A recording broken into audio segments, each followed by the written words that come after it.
It's episode 3. Dude, you told me that this was going to be a one-part like episode, and we are on episode I was like, 3. hey, do you think you have 2 hours, by the way? It's been like it's been like 7 now. It's been days. I've been verbally kidnapped. I got be so honest. lucky that you were my first guest and I didn't like go with someone I didn't know very well. Can you imagine? So I just I'm like, funny. hey, I actually need you for another 5 hours of your time. Is that chill? Hey, Pokimane, I need you for 5 hours. Thank you.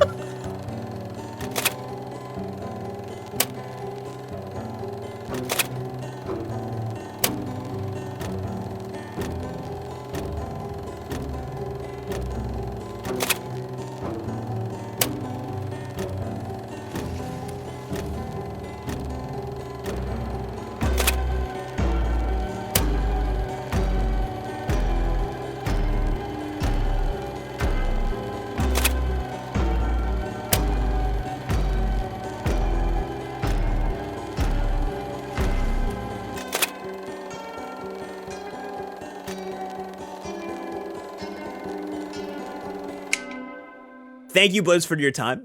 We're happy to have you back for what is actually the final episode of the P.T. Barnum saga. So thank you. Are you excited to find out about the apex of Barnum's life here? I'm here to eat my lunch and listen to horrid crimes / Wait, are there any more crimes? Kind of. Actually, you'll see. There are crimes coming up, but they are actually not committed by Barnum. There's a very explicit crime which gets committed that is not committed by Barnum, which is kind of wild. I'm wearing a Be Gay Do Crime shirt, so like that's why I was like, oh, preparing for criminal acts today. Yeah. So right after the tour with Jenny Lind, which had been monumentally successful but overwhelmingly draining, after a few years of slowing down his involvement with his remaining endeavors, Barnum decided that it was time to retire at 45 years old. Goals. Honestly, like, you know, it's not too admirable how he got there in some ways, but so what he did was he sold his beloved museum to his assistant manager, and he departed to begin building a home in Bridgeport, Connecticut with his family. Bridgeport was the same place that he met Tom Thumb in originally. It was a little town close to New York, but not too far, but not too close, where he could kind of be away in the wilderness, but still get to New York if he wanted to do any kind of business. In 1848, Barnum had commissioned a very unique home in this little town, which wasn't too far from the city that never sleeps. This home, which Barnum had been inspired to build years prior during his trip to England with Tom Thumb, was based on King George IV's royal pavilion. The pavilion was an Indo-Gothic style, which was a British architecture type that attempted to revive Indo-Islamic and Mughal architecture. So he built this, like, I'm sure this is I'm probably saying something incredibly offensive here, but it kind of looks like the Taj Mahal, but like really bad. Like this man only knows one architecture. I don't know, like specific buildings. Okay. Oh, that's but so it's good. Like you know, I'm doing the same thing that the British were doing. I'm like taking what I know of, you know, like Indian and Central Asia Islamic architecture, and I'm being like, yeah, it kind of looks like that.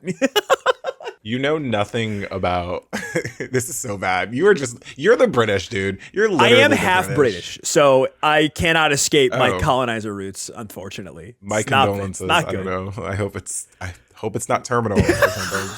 So Barnum named his palace. He also took the name influence from Eastern architecture.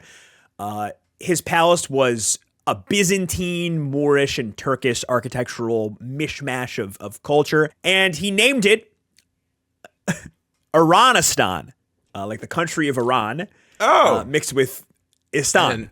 Pakistan? Any Istan. Or Kazakhstan or any Istan essentially means like country place or like place. Iran and Istan together roughly translated to Eastern country place. So you looked up what Istan meant, but you didn't look up any other buildings that had similar architectures other than in the book. It was in the book. I didn't do independent research. Okay, all right. It was in the book. Okay. Just like wondering. I looked up what this architecture looked like. If you had, but this architecture is a bastardization of actual Indo-Islamic architecture, so I it wasn't worth it. Anyway, Barnum retired to Iranistan at 45 years old, and he spent his days slowly responding to fan mail and small-time hucksters who would write him desperately wanting his monetary support behind their harebrained schemes. He almost never obliged to these, though. They were all He could see through it. He had a very good eye for trickery because that was his whole life. The kind of thing that Barnum was getting proposed was pretty funny. One of these proposals was a group of New York businessmen who approached him with an offer. What they were going to do was buy a bunch of camels, and they were going to start an American camel company. Barnum thought this was stupid. He thought it was ridiculous. But the businessman's plan was essentially to get the U.S. government interested in buying camels for military operations. Oh. So Barnum thought this was a joke. It was never going to work. It did, though. These guys actually were able to get the U.S. government to give them an allocation of $30,000 to import 33 camels from Central Asia for domestic military purposes. The camels got imported to Texas, and an army lieutenant was to guide a group of Turkish immigrants who knew how to drive camels across the American Southwest, the deserts of the American Southwest, from Texas all the way to California to establish an emergency military desert trade route. It's like the most unreal thing I've ever heard. Apparently it was successful. I thought they were putting like gun ammo and like the humps of camels. So when I first read this, I thought they were doing the same thing. I thought they were like militarizing the camels, like Humvees. But no, they were like trying to like, I guess their thought process was like, first of all, the American Southwest was not really developed at this point. But secondly, I guess their thought process was like, if it all goes to shit, we've got an emergency trade route that only the camels can go through in the desert, you know? So whatever. It ended up getting these guys a little bit of money, but then it all fell through. The U.S. government abandoned it pretty much immediately when the Civil War broke out a couple years later, and it made no money at all. Like there was no like. What happened to the camels? I don't know what happened to the camels. Knowing the U.S. government, it probably just killed them. If I'm going to be honest. Okay, I'm going to reject your reality actually, and I'm going to substitute my own and say that the camels are still here. Like they're not like the same camels, but like the camels mated with each other and there's more camels basically. And so like we're looking at the generation of camels to camels as I don't even know what the fuck I'm talking about anymore, but they're still here. Their grandchildren are still here and they're roaming free in the deserts of the Southwest. They were imported to Texas. You live in Texas. Maybe you can go see the children of the camels. Maybe they're still alive. I'm Googling if there's camels. There may be a camel farm that originated from this project. Anyway, Barnum was really happy he didn't get involved in this, and it kind of bolstered his resolve to not take most of these offers. Barnum would get up to small-time deals here and there. He took up hobby writing for a successful humor column in a newspaper for a little bit. He would do small-time investments. Some worked out, some didn't. But most of his wealth at this time was gained passively through acquisition of speculative real estate. He would buy plots of land that he thought would gain value over time. And they did. Land always gains money when under capitalistic structure. Then he got bored of doing this. He got bored of buying random land, and it was great for money making, but it wasn't really fun, and there wasn't really a lot of control in it, right? I'm not having fun anymore. Yeah, he's not having fun. He's not having fun with the whole real estate game. You know, no more landlording. It's not fun. So he decided to kick it into gear a little bit, stay in real estate, and do something a little bit more ambitious. So he just sat down one day and built a fucking city.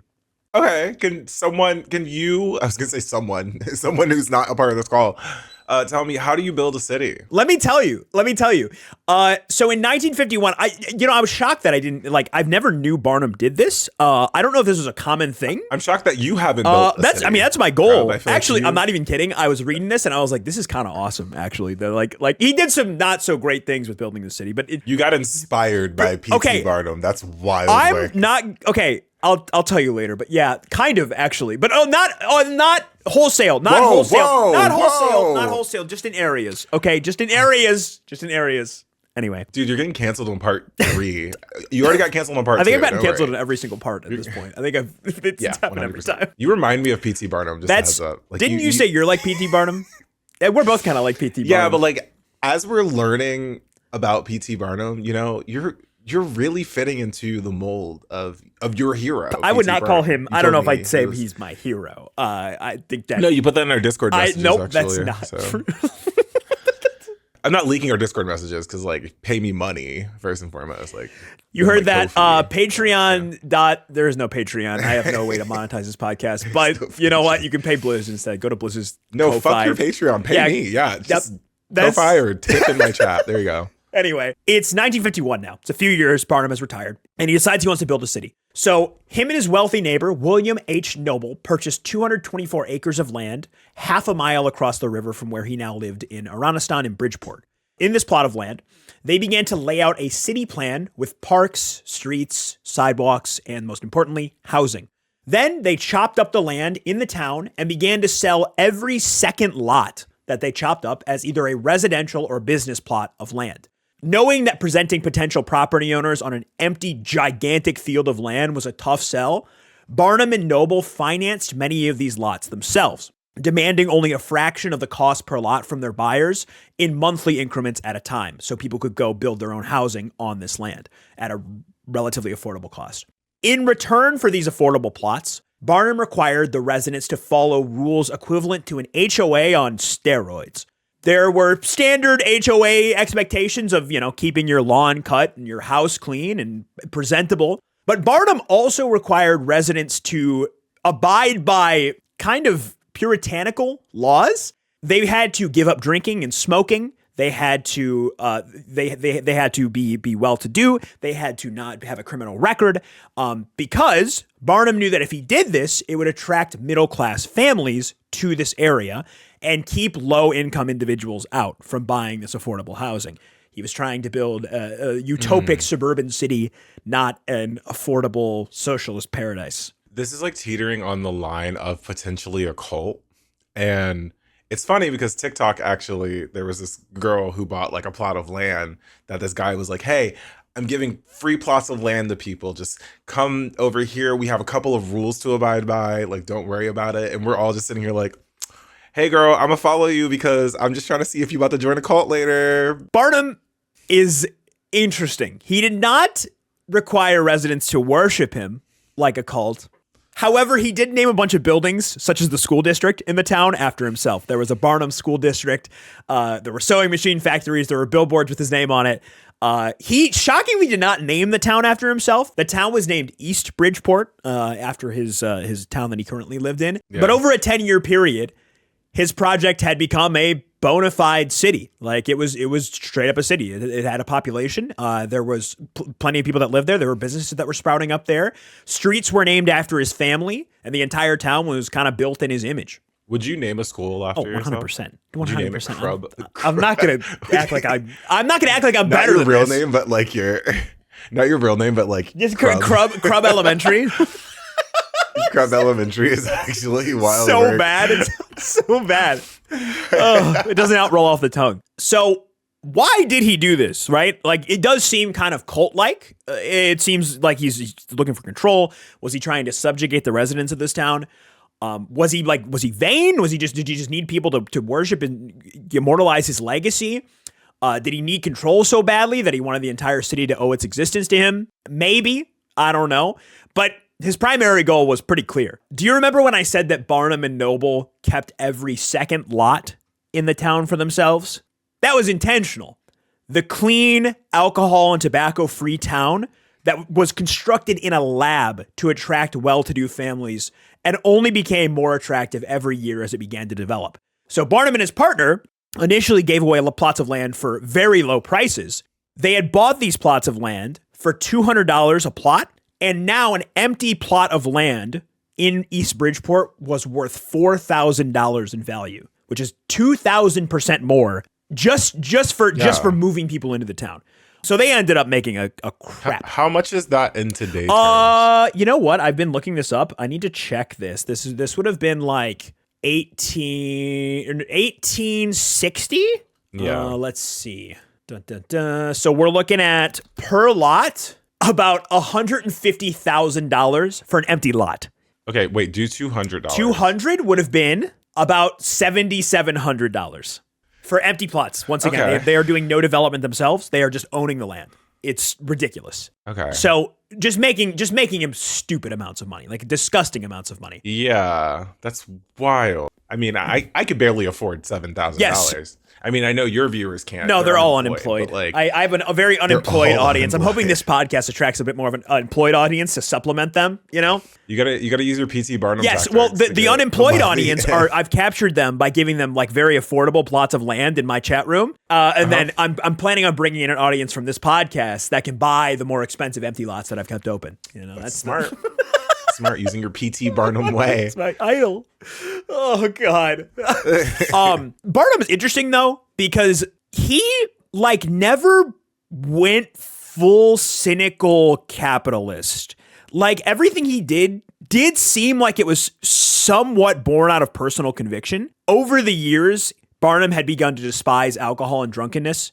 He had a massive wine cellar in his basement, but one day he broke down after becoming a little bit more religious and evaluating his relationship with alcohol. And he decided to just go entirely sober, cold turkey. He liquidated his entire stash. He went outside with his assistants and poured all of his wine onto the ground. He returned a bunch of brandy to grog shops. And he signed a sobriety pledge with a reverend who was heavily involved in the temperance movement. He never really reached a level of true alcoholism, according to his family and his friends, but he became a staunch defender of temperance after these incidents because his wife was quoted as saying, his wife was quoting as breaking down when he said that he had become sober to her. And he asked her why, because he didn't think he was an alcoholic. And she said, "No, you're not. But I was always worried that you were teetering kind of on the edge of becoming one." So he ends up giving it up. He's reinforced by his family and friends, and he implements this into his business practices. He did this too when he had his museum. If you remember when we were creating the kind of the lecture room, the theater that he had in his museum, he wouldn't allow people to drink or smoke or do anything because he wanted to attract families. But it ended up, I don't know which influenced the other, but one of them influenced the other where he genuinely started to believe this and act on this principle himself. It was God. It was probably God. Yeah, it was probably God. Yeah. God's divine influence. You know, he was guiding, noble leader P.T. Barnum to his throne. That's my like favorite genre of influencer. The ones that go randomly religious, and you're like, what happened? Usually means you're a pedophile. Is this a bit? Usually means you're a pedophile. I would say like 9 out of 10 times. Well, if you see me go like conservative Republican on any platform, like first and foremost, mind your fucking business. Said that I am getting a jet. Right after I said that. I know. That's why I was like, well, hold on, mind your fucking business. I'm getting a jet, and then I'm also taking the money and giving it to gay charities and stuff. So like, don't worry about it. I'm running the rug or pulling the rug under Republicans. It's just a front, now, and I just need their money. Yep. Or it's a grift. That's the other thing. It's a grift. Dude, I think I have what it takes to be a grifter. Oh, I think both of us would be fantastic right-wing grifters. We have such an innate understanding of like what makes the right wing tick. So after Barnum spent this time investing in his town and kind of milling about his palace, he was on to his next venture. He was getting bored again, right? He was making all this money, but he wasn't really too involved in management of the city. He was just passive income, right? He decided that he was important enough to write an autobiography about himself. The Life of P.T. Barnum. He began to author this book in 1854, and it was the start of a long, tumultuous downfall for P.T. Barnum. Wait, do people, when they write autobiographies, I've never had one about myself yet, but do you write your own, or does someone else, like you get someone to interview you and then they write it? How does that work? I think with autobiographies, they are generally written by someone else, but the whole point of an autobiography is it's quote unquote technically written by you, right? When I was reading the book, I didn't put this in my notes, but I remember reading it. There were notes that a lot of people accused Barnum of using a ghostwriter to write this because they didn't think that he had the acumen to write this himself.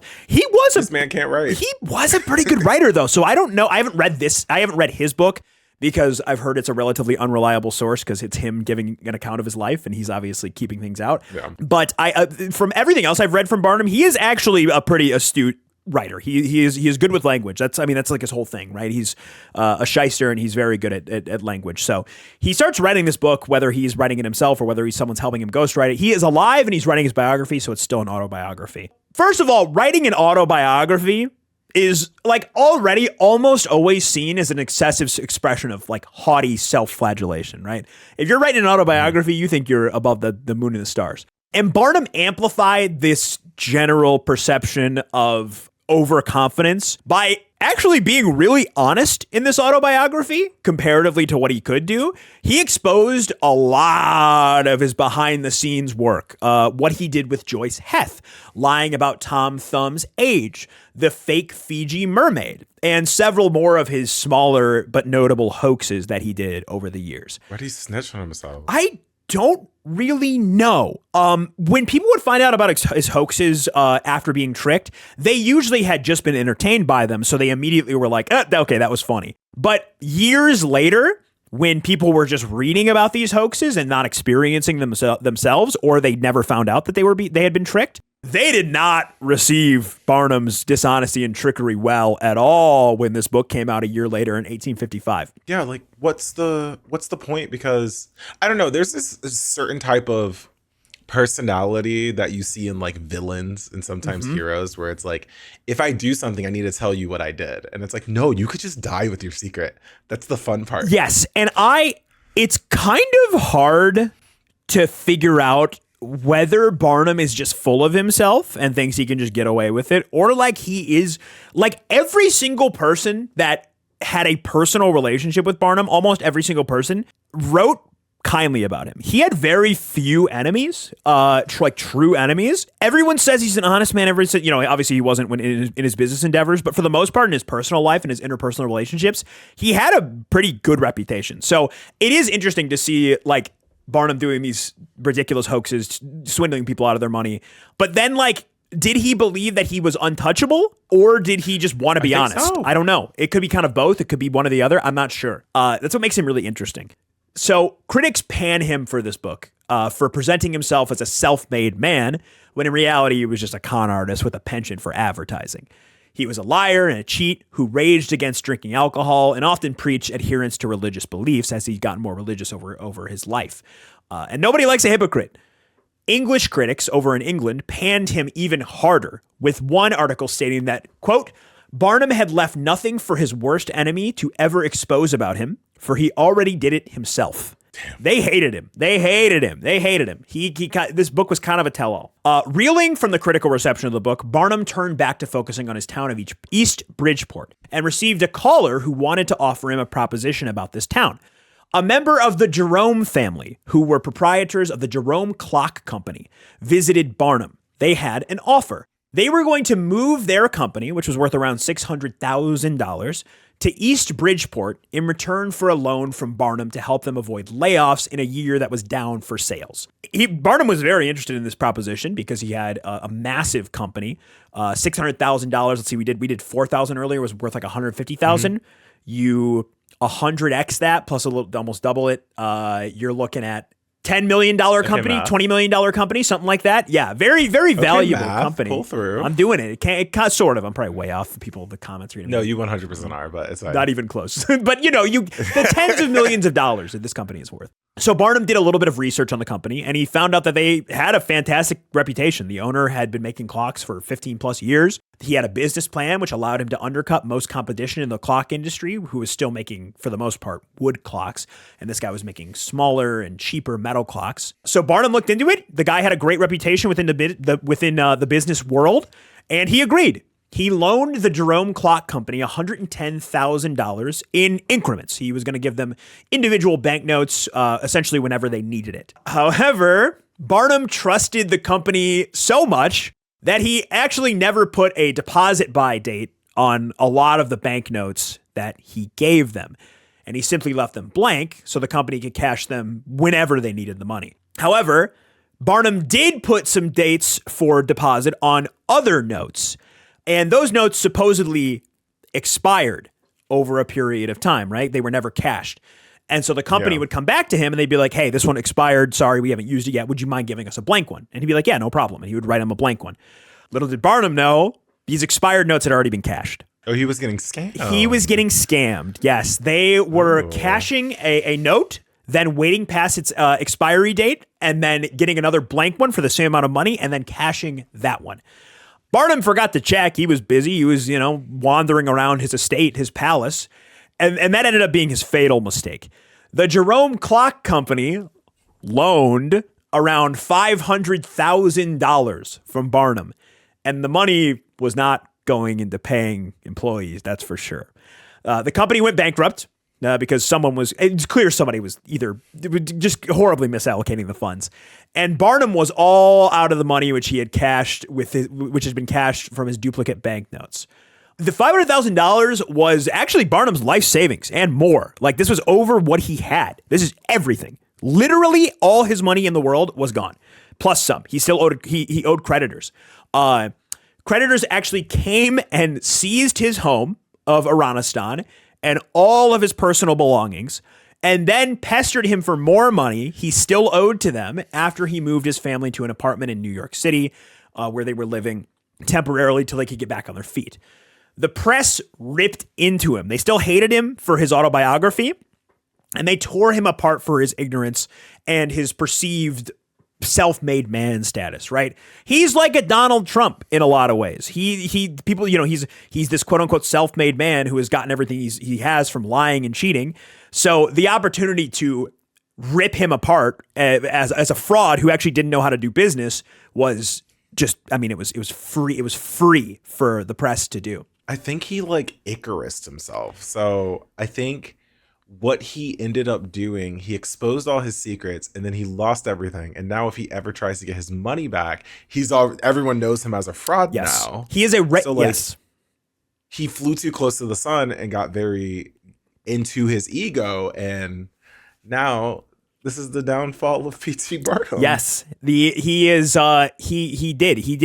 reputation is now ruined. And now he's ruined financially. So there is essentially no coming back from this, right? Friends ditched him. They were writing about him in the papers. His well-to-do friends were saying they always knew that he was going to fail. Preachers would rail against him. They actually called the incident divine punishment against Barnum for all of his ill-gotten gains that he had over his life.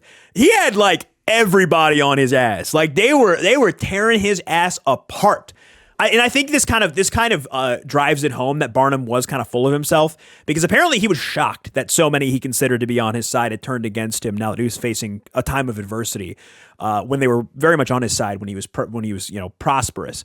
And he never forgot about this. This is one of the most important lessons that Barnum learns at this stage in his life. It is kind of nuts. I was kind of surprised that so many people did turn against him, because he was like in the press's pocket for so long.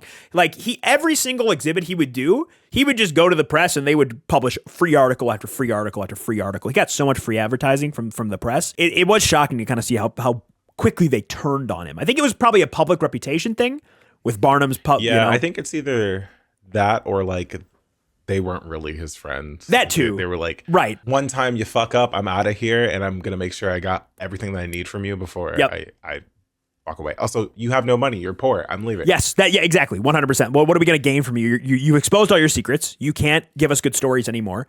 And you don't have any fucking money. Bye. See you. Mm-hmm. Bozo. So after 2 years of trying to sell Iranistan with no success because of how weird it was just a weird building. Who the hell is going to buy like a fake Taj Mahal in Bridgeport, Connecticut? It's still kind of a small town.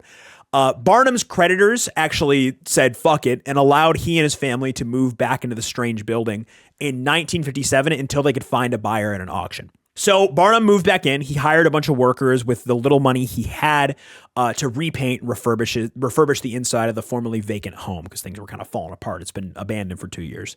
And he instructed them that no matter what they do, they couldn't smoke in the building, right? He probably gave them a little bit of a temperance speech, yada, yada, yada. Didn't work. These are like dudes these are like contractors on the job. On a lunch break, one of these workers just absent-mindedly sets his pipe down on the couch, and there's a cushion on the couch filled with a highly flammable filling. The pipe rolls over, drops some molten tobacco onto this cushion, and sets it ablaze. An hour before midnight, Iranistan was engulfed in flames, completely covered. Jesus, the fuck. entire building, which is covers hundreds of acres, is burned entirely to the ground. Completely gone. Barnum technically doesn't owe it anymore, so it's like not really skin off his teeth, aside from, the hope to ever get it back. And it actually ended up being kind of a blessing in disguise for him. It'd been at this point 2 years since he released his autobiography. Things were starting to cool down a little bit. People didn't despise him like they used to. It kind of fell out of the public consciousness what he did. And his marred reputation was quickly forgotten about by those who had found joy in his museums and his exhibitions over the years. Some of his friends who never really truly abandoned him when everyone else was turning against him, like William Niblo, who owned Niblo's Garden, which was where Joyce Heth was originally for the first time exhibited, offered to donate a night's worth of ticket sales from his events to Barnum as an act of charity. 1,000 New Yorkers pooled together to sign a letter of support for Barnum, saying they loved his museum and they loved his endeavors and they would do anything they could to support him. Businessmen that he had formed connections with from Bridgeport offered him a low-interest loan of $50,000. And Tom Thumb even came out of the woodwork and wrote him from the road where he was currently touring and offered to help him in any way he possibly could, including manual labor. He was willing to come help Barnum move his things place to place or set up new events. No. Very, very sweet endeavor. Yeah. Very, very, very sweet offer. Barnum turned everything down, as he stated that he never wanted to accept a money favor from anyone. But eventually he borrowed $5,000 from a sewing machine company to take over and revitalize one of their empty factories. He was able to do so, and he got back on his feet again a little bit. And a year later, he decided he was going to take Tom Thumb up on his offer. They were going to go on another English tour so Barnum could get back into show business. He could no longer afford to retire, and there was no point in doing anything except what he was good at, which was show business and promotion. However, Barnum didn't want to do the exact same song and dance he did last time he and the General had gone to Britain, so he looked for another performer to accompany him on this journey. 9-year-old Cordelia Howard was the daughter of a stockbroker turned actor who had scored it big by hiring a writer to adapt Harriet Beecher Stowe's book, Uncle Tom's Cabin, to a theatrical performance. Cordelia was the star of the show, playing Little Ava in the performance, and she had spent the last 4 years doing so. Barnum saw her as a prodigy. She was a fantastic child actor, and he hired her father's company to join him overseas along with Tom Thumb, bringing the whole troupe to do performances of Uncle Tom's Cabin across Britain. Barnum thought he was screwed. Tom Thumb had kind of pushed him going to England, and he thought it was going to be useless because England hated him. They had given his autobiography so many horrible reviews. They were so much more brutal than the American media was, and he thought it was going to be over. But he was actually welcomed much more warmly in England than he anticipated. His fire in Iranistan had made news internationally, and Englanders were giving him the same sympathy as Americans did. You just ubu'd England, by the way. You went England? England, please. England princess. But the flames of his autobiography gaffe had been doused by the more literal flames of his home at the time, and old acquaintances welcomed him with open arms, appreciating the hardships he had endured. Audiences were overcome with excitement for the great return of Tom Thumb, who was extremely popular in England still, and Cordelia was exactly the same hit that Barnum had expected her to be as Little Ava. Barnum was back to his old ways of blitz advertising, printing handbills by the thousands and making sure his exhibits were a household name across London. He was back, and the ticket sales proved it. He was sending a little bit of money back to his creditors every single show and slowly erasing his debt to get himself back into a position of power. What does Cordelia do? She plays the character of Little Ava from Uncle Tom's Cabin in the theatrical performance of Uncle Tom's Cabin. And then the rest of her family play different characters in Uncle Tom's Cabin. Oh, okay. Yes. I was like, what is she bringing to the table? Yeah, she apparently not much after this. It didn't really get into the details, but it said it briefly in the book that basically after this tour, her whole family just were like, they just like retired. I think they just made enough money. They were like sick. Let's kick back. And she retired from show business and they just went on to live like a quiet life after this. So this was kind of their grand hurrah. Queen, I think. Yeah, I don't. They might have been doing blackface. So I'm not sure if the Howard family was African American. I'm not sure, but I know a lot of characters in Uncle Tom's Cabin are black characters. So I actually haven't read. Okay, so she's white. She's white, but Little Ava might be a white character. Uncle Tom's Cabin. Yeah, but if it's her family doing Uncle Tom. Little Eva's a white angelic child who befriends the enslaved Uncle Tom. Yeah, I don't know who was playing Uncle Tom. Uncle Tom might have been played by her father, who was definitely white. So that's not great. But at least she wasn't doing blackface, I guess. That's good. I'm typing in blackface. Give me 2 seconds. Yeah, hey, no problem. Yeah, well, I don't know if she was doing blackface. There's nothing about her doing or her family doing. They were doing blackface. Okay. All right. So that, not great. Not great. Cool. So anyway, Barnum makes a bunch of money from this family doing blackface. Slay. Also, I could be wrong. I don't know, but I like to believe that. I think that's probably true. I just like to believe they're doing blackface. It seems, Barnum has had actors do blackface before. So this is not, he has done minstrel shows before. So this is not out of the ordinary. But it goes well. He has great success in England with these acts, both Tom Thumb and the Uncle Tom's Cabin performances. And he moves his troupe to Paris, Germany, and the Netherlands. And he keeps sending thousands of dollars back to his creditors and slowly buying back some of the real estate they had seized from him because they hadn't sold much of it. He turned Tom Thumb over to a group of assistants because Tom Thumb was pretty capable and had kind of refined his act quite well at this point and could manage most of the things himself. So Barnum decided to split his efforts and reclaim his fortune by making himself an exhibit. At the advice of some of his American friends in England, Barnum set up a series of paid lectures in London called The Art of Money Getting, which he wrote a book later in life called The Art of Money Getting, which is just, he's doing like the whole grifter timeline of like modern day grifters. You can really see a lot of their behaviors modeled in Barnum. He writes a self-help book. He writes a self-help book based on this self-help lecture that he does. Despite his recent misfortunes, audiences realized that in order to lose as much money as Barnum had, you first had to acquire it. And they would show up to his show in droves.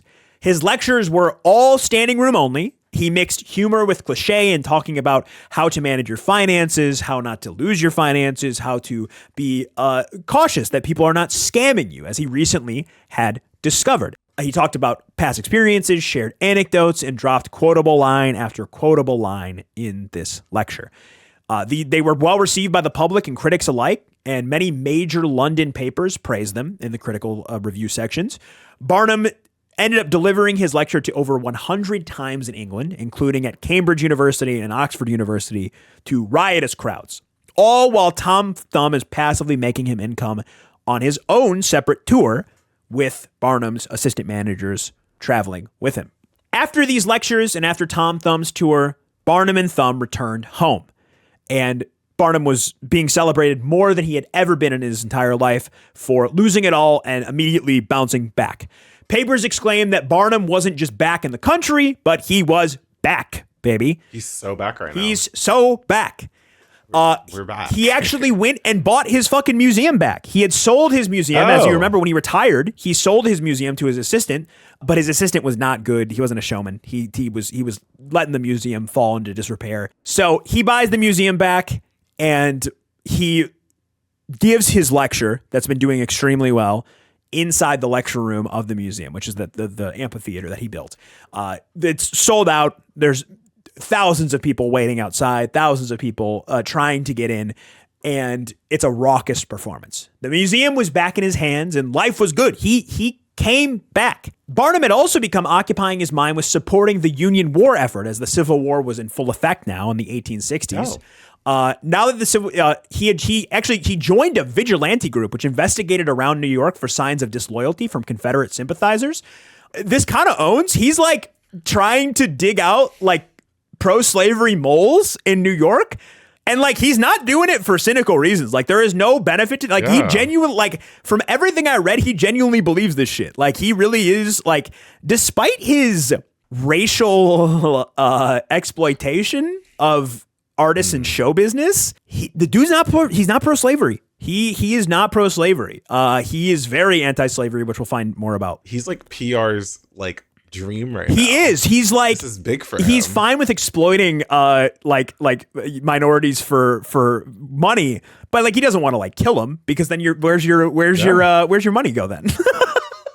But yeah, 5 years. This is 5 years later after the Jerome clock disaster of 1858. It's 1863, and he's doing well. And he continues to do well up until Thanksgiving Day, 1864. So we're gonna go on a little aside here. about the burning of New York. Have you ever heard of the burning of New York, Blizz? Yes. Okay. Wow. Wait, I was really? just there. You do? I've never heard of this. This is my first time I'd heard of it when I read about this. Didn't New York like burn down? No, this is different. Maybe. I know Chicago had a big fire. I don't know if New York did. But the burning of New York is a terrorist attack. Oh. From the Civil War. A domestic terror attack from the Civil War. Yes. Okay. I think I do know this. Maybe you do. Maybe I wasn't paying attention in history class. I don't know. I'm from the East Coast, man. Anything can happen. True. So during the Civil War, a little known plot by the South to terrorize the North into surrender went into effect. It's 1864. The South is losing. Sherman has just marched all the way to Louisiana. It's not great. So Jefferson Davis organizes this effort where he has 8 of his Confederate rebels sneak up to New York City and burn down as many prominent buildings as they could. They were going to try and just firebomb the city as much as they could. And how they were going to do this is Barnum. So I mentioned Barnum was in this organization, which was trying to root out Confederate sympathizers. The goal of this organization was to investigate quote unquote peace groups, because you had a lot of quote unquote peace groups in New York that wanted peace with the South no matter what. When in reality, what they were trying to do was they were just pro-slavery. They wanted slavery to exist still, and they're like, oh, the Union just needs to chill out and just let it happen. We need to make peace.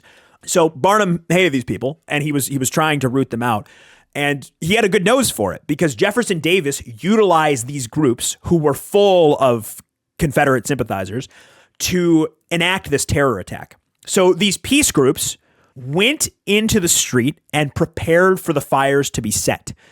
So there's eight Confederate soldiers come up. They start throwing fire bombs at hotels and stuff on Broadway.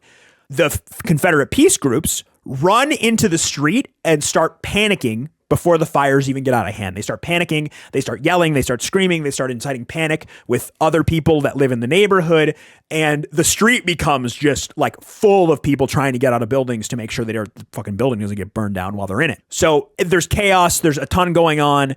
The whole point was to improve Southern morale by burning down notable buildings in New York. It was a very small spy operation. You deadass said that there was no fire. I literally was like, yeah, the fire. And you were like, no. And I'm like, it's called the burning of New York. And you're like, yeah, it's a terrorist attack. Cool. And then you just mentioned, yeah, they're burning down buildings. And I'm sitting here like, well, they tried. They tried to burn down buildings. A few fires started, but the New York Fire Department was on their fucking shit. They got out there quickly despite the chaos of the people on the street. The New York Fire Department did a fantastic job of responding to the fires and prevented most damage from getting too out of hand. But it did take a little bit longer for the Confederate soldiers to get caught because they were able to kind of Assassin's Creed style escape into the crowd and all the chaos that was happening around them. But it was New York's law enforcement was out in full effect. And one of the Confederate soldiers, Robert C. Kennedy, was concerned that he was about to get caught. There was a lot of going on, but he knew that everyone was looking for him. So he decided that he needed to hide. So he's walking down the street through these panicked crowds, and he notices Barnum's American Museum. He pays 25 cents to get in, and he lays low by wandering around the museum and looking at various things, exhibits throughout the museum. Then he realizes, I'm in a cultural center right now. I am in a treasure of New York. This would be the perfect place to blow the fuck up. Like this would be a major strike to the Union if I take away their beloved American Museum. So he walks up to the main staircase of the museum, whips a sort of Molotov cocktail like firebomb out of his jacket, and throws it onto the staircase of the American Museum, lighting it ablaze. Barnum once again owns the museum again. So he is experiencing a second fire. There has been a second fire. There has been a second fire, Mr. President, in the P.T. Barnum's life. So wild animals start getting ushered out onto the streets by first responders. Bearded ladies and giantesses are choking and coughing from smoke inhalation as they escape. Firefighters fight the blaze as they did with the rest of the buildings that had been firebombed. And by daylight, the museum fire was actually extinguished alongside every single other fire the arsonist had set. Damage was minimal. Barnum estimated there was about $1,000 worth of damage from his museum. Nobody died. It was a relatively small fire. And in total, there was like 10,000, maybe a little bit more dollars in damages across New York where all these fires had been set. There have been a lot of fires set. Like the whole street of Broadway had been attempted to get lit up. But once again, the fire department did a good job of containing it. So the museum was safe and the rebel plan was thwarted. They captured Kennedy, who was the one that firebombed Barnum's museum, like 2 or 3 days later, and they hung him. He was fucking dead. Oh my God. Okay, that was... Barnum's museum was safe. I was gonna be like, this is kind of like Star Wars, but then the hanging kind of happened. I went, never mind. Yeah, no, they shut that shit down immediately. And, you know, hey, look, I'm not pro capital punishment usually, but those were Confederates, so. Barnum's museum continued on. It continues to thrive. He's focusing on his museum now that he's back home from England. It's going great. 6 months passed since the Confederacy tried to burn down the museum. It was more popular than ever, and it was thriving. But then it fucking burned down. Okay. This is a third fire? Mr. President, there's been a third fire. Been a third fire. It turns out the arsonist plot was just a foreshadowing of what was to come. On July 13th, 1865, a machine fire started near the manager's office of the museum because a gigantic fish tank that Barnum had installed malfunctioned. And the entire building was engulfed in flames. 40,000 spectators watched as flames lapped the sky and reduced the multi-story museum to ash as animals poured out into the streets. Performers were rescued by firefighters. Rattlesnakes were in the streets. Lions were in the streets. A firefighter had to kill a fucking tiger with an axe because the police shot at the tiger and the tiger was going after people. And the tiger didn't fall from the bullet wounds. So a firefighter ran up behind it and smacked it over the head with an axe and killed it. Oh my God. And just pandemonium, like absolute pandemonium. At this point in his life, Barnum had actually gotten into politics. So he was his focus. President of the United States. He was going for it. He is in Connecticut at the time, serving as a representative for the Hartford, Connecticut state legislature. And he's giving this speech on the railroad monopoly. He's very anti-railroad monopoly. And as he's giving his speech, I literally I imagine this as a 9/11 George Bush in the classroom moment where, someone walks up to him and hands him a telegram that says his fucking museum just burned to the ground.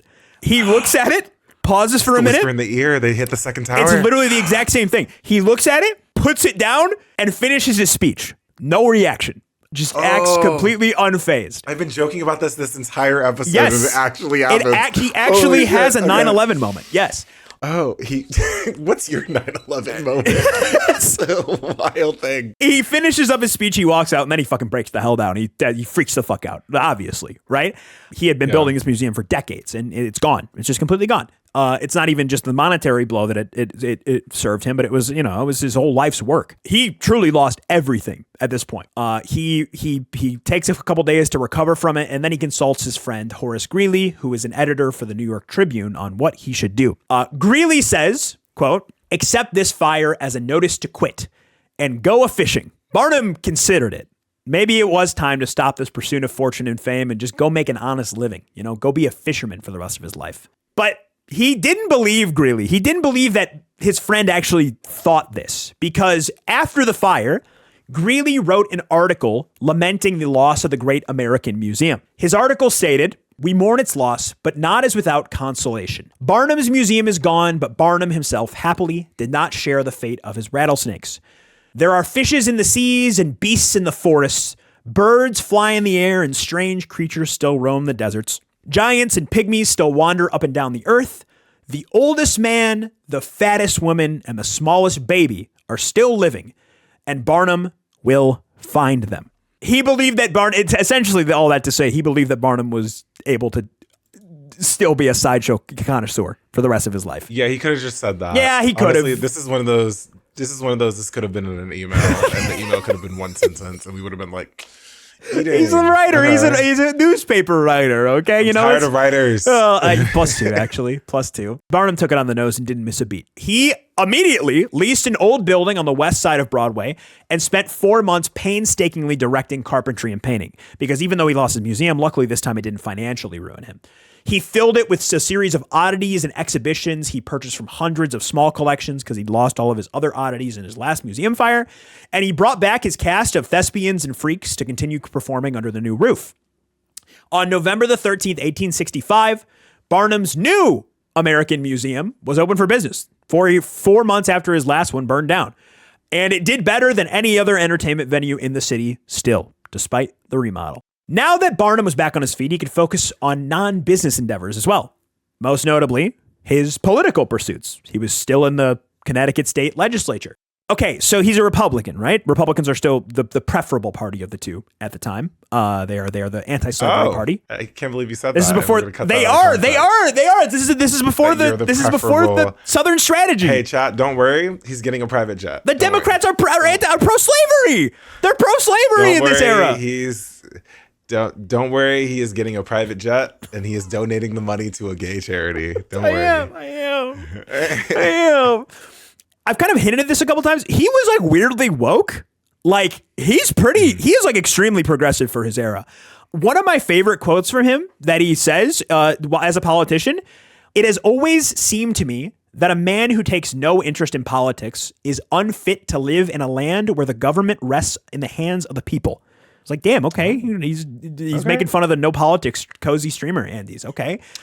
Please, no politics in my chat. No politics in my chat. So he ran for this office in 1865 as a Republican. The way he got into the legislature is he ran for office in 1865 as a Republican, and he was able to defeat his opponent, who was a railroad lobbyist, and Barnum was staunchly anti-railroad. At the time, railroad lobbyists were like AIPAC lobbyists. Like, you didn't lose to a railroad lobbyist, or you didn't win against a railroad lobbyist. The railroad lobby had the most money in the fucking world. They never lost. But Barnum, because of how charismatic he was able to defeat this railroad lobbyist and become a member of the legislature. Like I said, Barnum was anti-slavery as well. When the 14th Amendment to abolish slavery was proposed for ratification, Barnum went to bat for it. He staunchly voted pro 14th Amendment, and he said, the word white in the Constitution cannot be strictly and literally construed. The opposition expressed great love for white blood. Will they let a mixed race person vote half the time? I don't think that's probably a slur. A person, a 3/4 black person. Wait, send it to me because I could probably say it. I'm almost certain this is a slur. Hold on. We're gonna look this up. I haven't heard this before. Is this a new slur that's old? It's a possible slur for someone that's 3/4 black. I assume that means, or 3/4 white. I think 3/4 white. It is. It might be, yes. And when he said biracial, he said the slur that begins with moo. You might know that one. He said that for. But anyway, he's anti-slavery. He's just using antiquated language here. I'm the opposite of that slur. And he then says he uses another word saying that's the is one. It an eighth? That's an eighth. Yes, he uses another word for expressing someone who's an eighth. And an eighth. What's the black opposite of the first one? Because that is literally me. Yeah. Oh, okay. The other way around. Interesting. I'm the other way around. But anyway, he's saying all this stuff to express the ridiculousness of the 3/5 compromise, right? Like the 3/5, a black person's vote counts as 3/5, and saying, well, if white people are going to be mixing with black people, why does it fucking matter? How are we going to determine who's white? This is ridiculous. He says, is this democratic? Shall not the majority 7 control the minority 1? Out on such quote unquote democracy. Then a representative expressed his fear, a Democratic representative expressed his fear that passing this amendment would encourage interracial marriage, which Barnum responds with one of his most banger lines of all time. Barnum says, the gentleman may remember that when his sons proposed to marry with black women, the black girls may have a word in their objection as to such a proposition. It is a matter of taste, and the taste of the colored women may not be found sympathetic. So he's essentially saying, he's flipping the idea of like the classic race fear mongering thing is black men are going to take your white daughters and marry them. But he's saying that he bets this guy's son is going to try and marry a black woman, and a black woman's probably going to turn him down. And I was like, God damn, that's actually heat. Like, El Bozo. Like, that's actually really good. Barnum also opposed raising rail fare for commuters and voted against capital punishment in his time in the Connecticut state legislature. Barnum was eventually out of politics a few years later after a Democratic landslide took out basically any Republican in the North. And after enjoying a little bit of local popularity as a Connecticut state legislature, was focused on building a new home called Waldemere. It was a palace in the woods that looked like a gingerbread castle. He had it all back. until he got the call. Can you guess what happened, Blizz? Did it burn down? On March 3rd, 1868, the fucking museum burned down again. What is going on? I feel like we need some burn. We need insurance. We need burn protection. We need something. He truly is being divine. I believe those preachers that said he was being divinely punished earlier. Or is he being targeted by someone? Maybe. There is a possibility. This one, they were not clear as to what started this fire. So there is a chance that maybe someone did burn it down. It was so cold this night that even though the fire did not get out of hand early, the firefighters' hoses, water, froze midair as they tried to extinguish the fire. So there was no way to put it out, and it just kept burning bigger and bigger and bigger. Animals died, and all of his new curiosities were burned to ash. It was over. But this time, Barnum wasn't ruined. He was free. He had money. He was a millionaire, and he took the fire as a sign. It was time to take the money and run. No more investing in these properties that were just going to burn down every time. And he metaphorically went off fishing and officially retired. Little did he know there was one more endeavor to be had, despite him being in his late years and having all the money he could ever want. When does this man die? Sorry, I'm very... How old is he when he dies? I gotta double check his age. I don't think it said. It's a little while.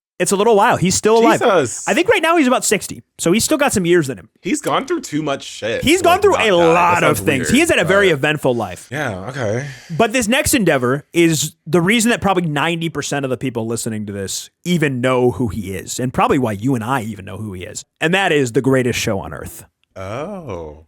We have not talked about the greatest show on earth at all, which is where the name of the movie comes from. I thought the museum was literally all that. No, this is something. Oh, okay. Zendaya. This is where Zendaya comes in. Yes, the museum is just the impetus of what the greatest show on earth. So it is 1868. What's He's the day? 58 years old. Month and day. July 5th. Are you trying to figure out his sign? He's a Cancer. Is that like a Cancer? Does that line up with his behaviors? It might, honestly. He's sensitive. He is, actually. He is. He enjoys the fruits of his labor and basks in his retirement from 1868 to 1870. But the idleness of his hands made him grow weary. He traveled, he played chess, he held parties, lectured, and sometimes he just sat alone. But everything he did reminded him of show business. He would go out on vacation, he'd see seals on the beach, and he'd be like, damn, if I bought 10 of those, I'd be raking in so much cash from having those seals. He'd meet people like Brigham Young, the Mormon, the Mormon. My college serial, your college. Your college is named after the serial polygamist. And people like Brigham Young would ask Barnum to exhibit them, take them on the road, and eventually he would meet his favorite exhibition in show business, which was a little person who reminded him of Tom Thumb. And he couldn't take it anymore. He broke, and he actually contracted this little person and exhibited him on a short stint, so he could kind of maintain his grind. He can't escape the grind. He can't. He doesn't fully buy in though, and he just does a short stint. And he maintains his air of retirement still, despite this exhibition. But one day he fully snaps. He can't do it anymore. He is bored. He needs to get back on the road. He decided that he could not stay retired or ever retire again, and he needed a new endeavor to engage in, and he had an idea of one that could never burn down. So P.T. Barnum did not invent the circus. People think this, but he did not invent the circus.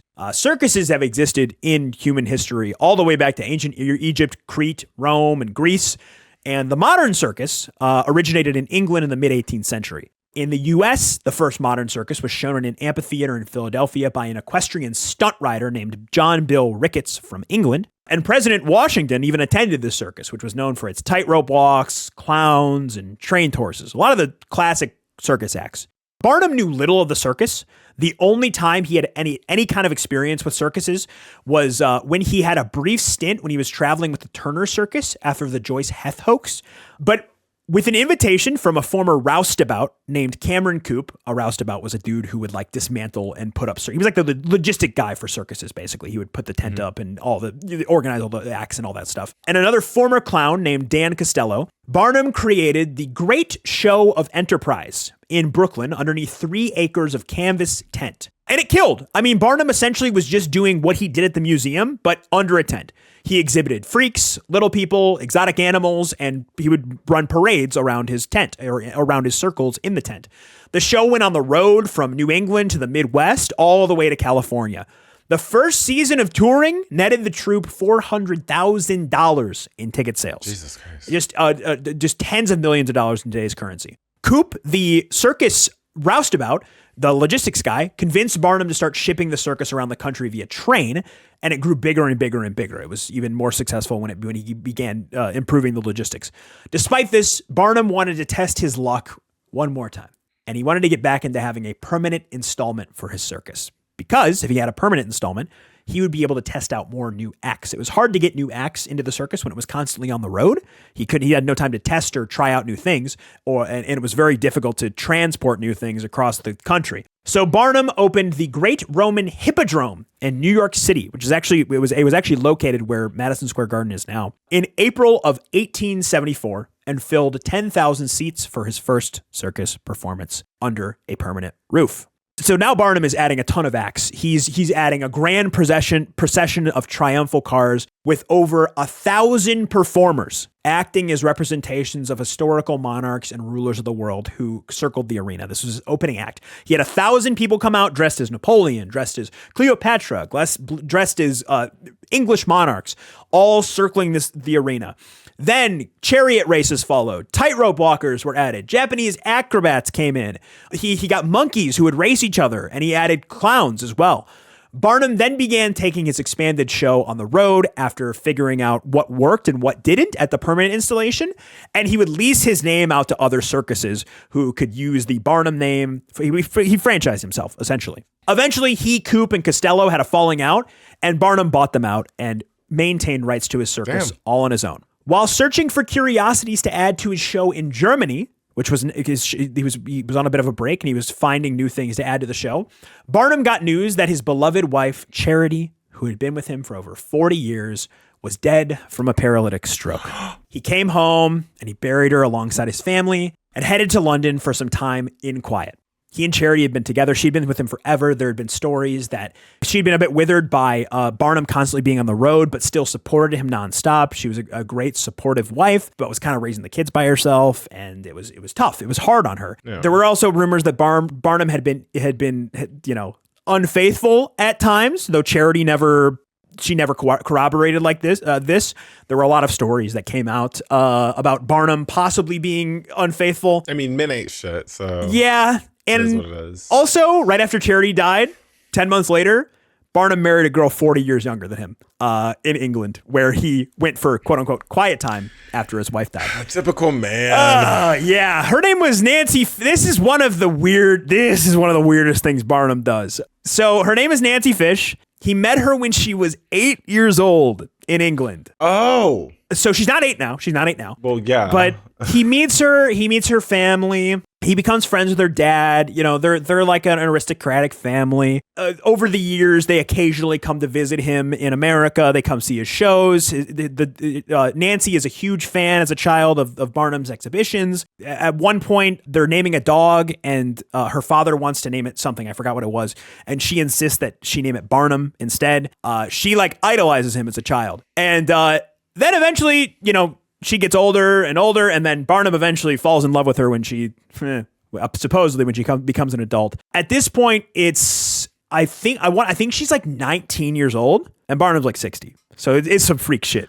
I'm uncomfortable, and this guy is weird. It's some Bill Belichick freak shit. Yeah, this is a youth pastor type of scandal shit. Now, the benefit, quote unquote, of this to Barnum, the benefit to Barnum is his new wife seems to energize him a lot.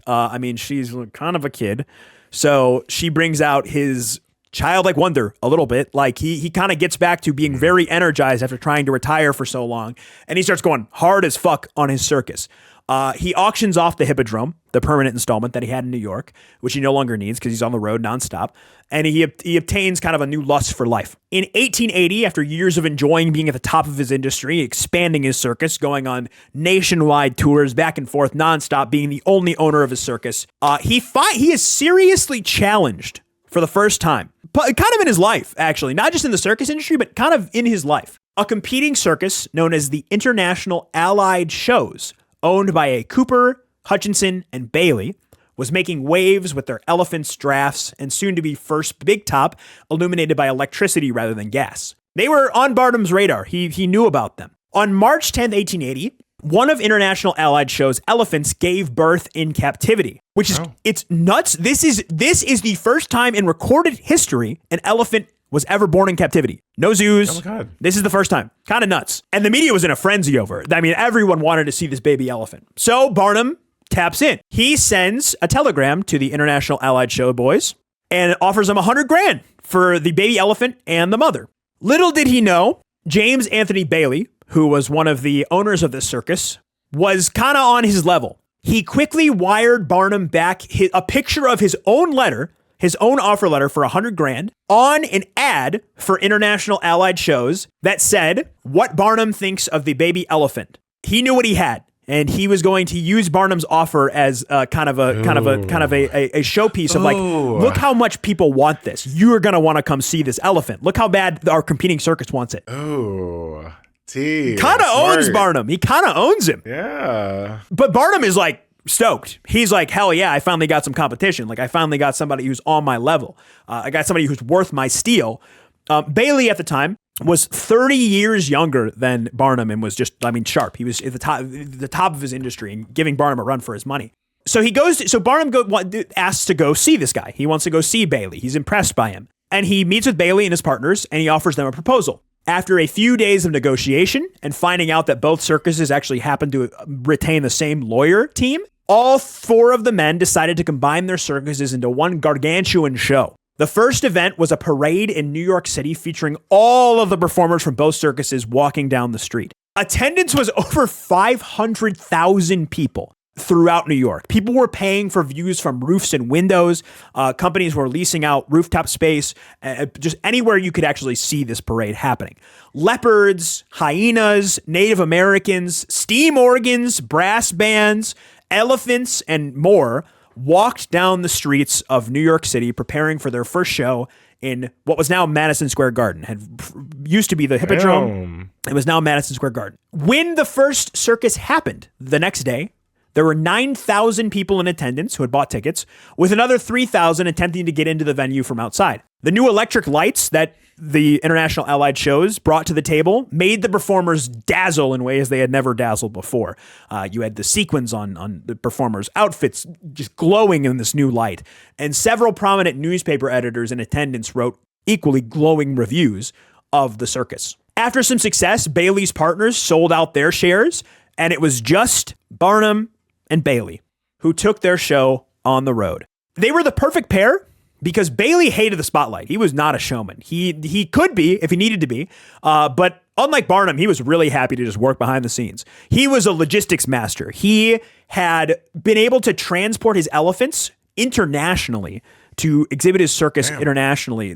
He was nuts with logistics and transporting thousands of performers and then gigantic animals across the world with no mishaps whatsoever. And then with Barnum being the showman, the face of the show, they were the perfect combination.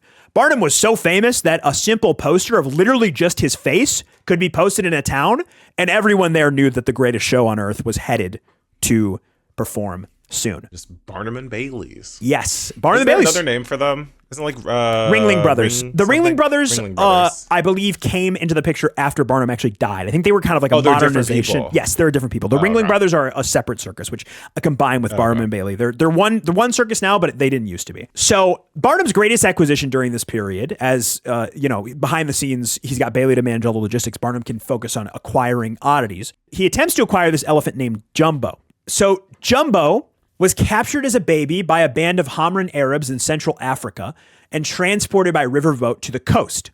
He got sold to a Bavarian collector of animals, who in turn sold him to someone in Paris, and eventually he ended up in the London Zoological Society for rhinoceroses and pachyderms. He spent 17 years in captivity in the London Zoological Gardens, and he continued to develop and get larger and larger and larger. By 1882, this elephant was 12 feet tall at the shoulders and weighed 6.5 tons. With his 7-foot trunk, he was capable of reaching an object 26 feet from the ground, And it was thought that the only other elephant ever to be this large in the world was a member of the Maharaja's retinue in India.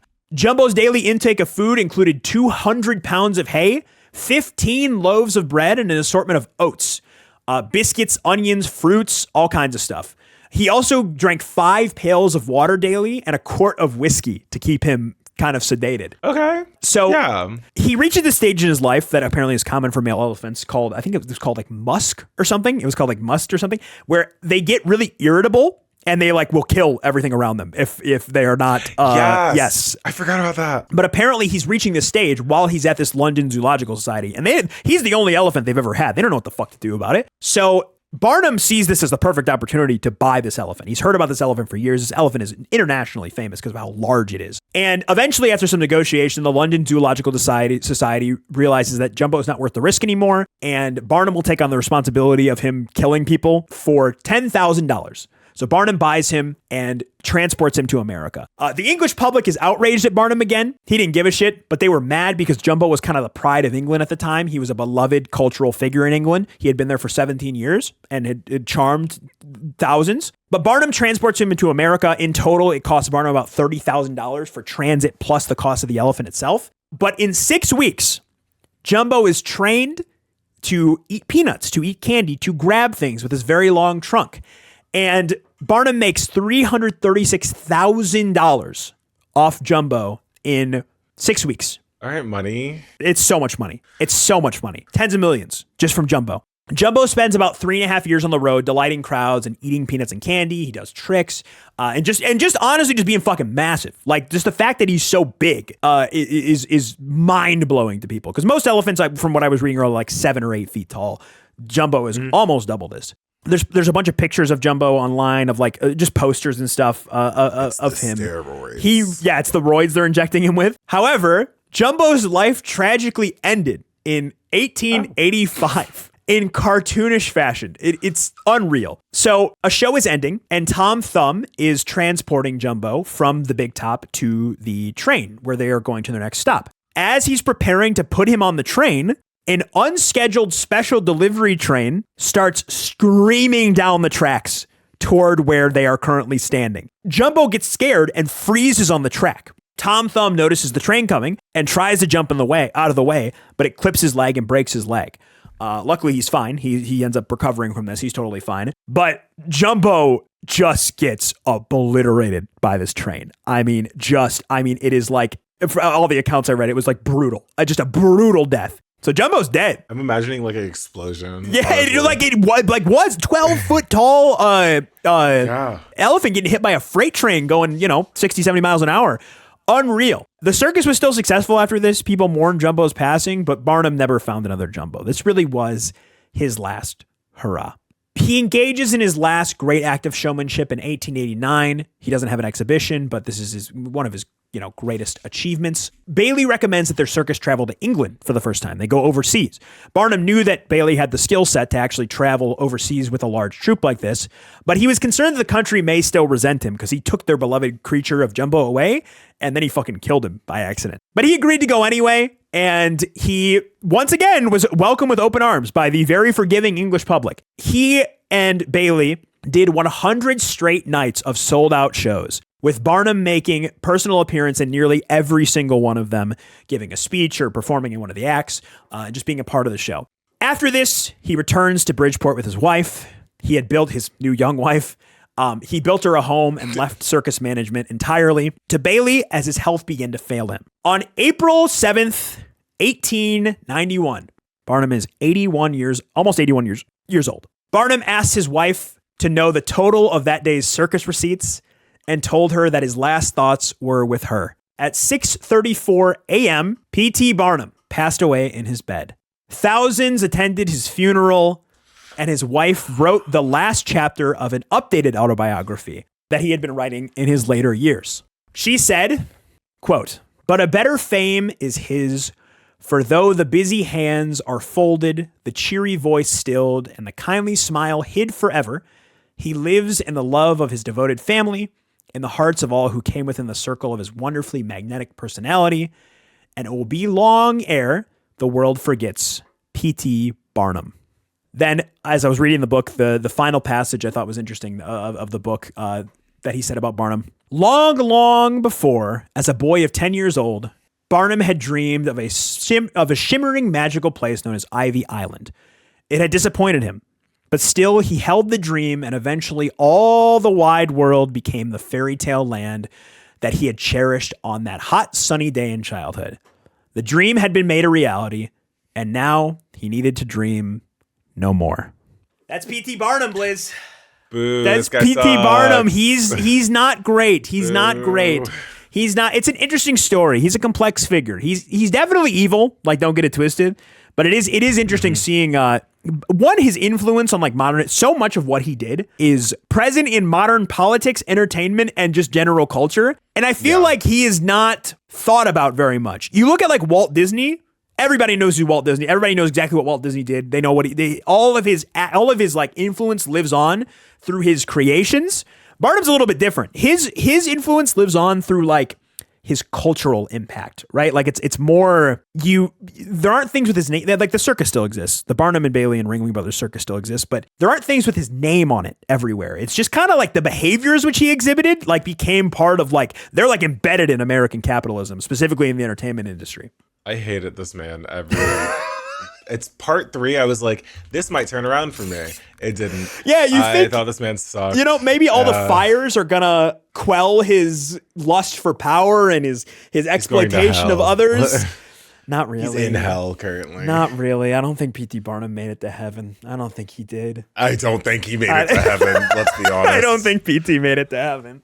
But that concludes the first series, Blizz. What do you think? How was it?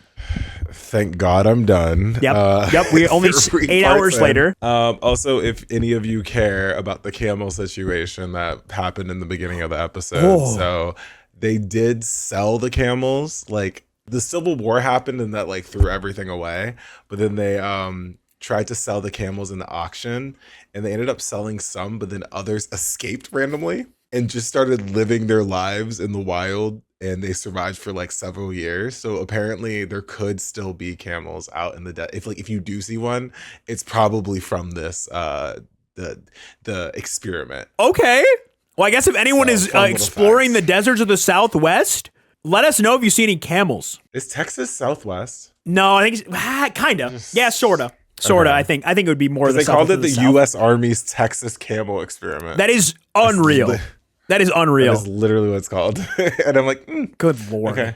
Well, Blizz, thank you for joining me on this endeavor. You want to give a little shout out about yourself, talk about what you're doing right now? Oh, hi, everyone. My name is Blizz. You can follow me on twitch.tv/Blizz.